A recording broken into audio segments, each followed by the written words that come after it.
వచ్చిన గొడవలే కానీ ఏం అవ్వచ్చులే మన మనవాళ్ళ టైంకి అవ్వచ్చేమో. ఇప్పుడు హైటెక్ సిటీ అప్పట్లో బాబు గారు చెప్పినప్పుడు తిట్టారు, ఇవాళ 100 కోట్లకు వచ్చింది కదా అని మాట్లాడేవాడు ఉన్నాడు ఇక్కడ మనకి.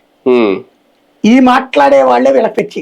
కానీ చాలా మంది రైతుల్లో కూడా ఆ భావం లేదు. అక్కడ రైతులు కూడా నమ్మట్లేదు ఆ స్థాయికి ఎప్పుడు వెళ్తాం ఎప్పుడో అన్నట్టే ఉన్నారు తప్ప రైతుల్లో కూడా ఆ ఫీలింగ్ అనిపించట్లేదు. మన ముదిమర వాళ్ళ కాలానికి ఏమన్నా అవకాశం ఉంటదేమో చూడాలి భూములు ఇచ్చిన రైతుల్లో. ఎందుకు అంటే నేననే పాయింట్ ఏంటంటే, మనం హైదరాబాదు, బెంగళూరు, చెన్నైలకి వెళ్ళేది ఉపాధి కోసం, ఉద్యోగం కోసం, చదువు కోసం.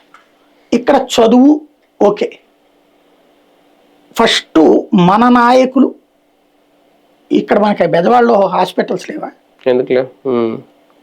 వైజాగ్లో లేవా? ఎందుకు హైదరాబాద్ పోతున్నాం? ప్రైవసీ.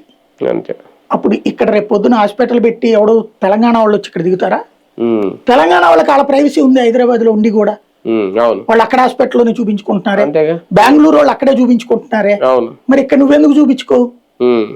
ఇక్కడ చూపించుకోకుండా మళ్ళీ నీకు వచ్చేసి ఇక్కడ ఎదుగుతుంది అంటే ఎట్లాగా నాకు అర్థం కాదు ఎప్పటికీ.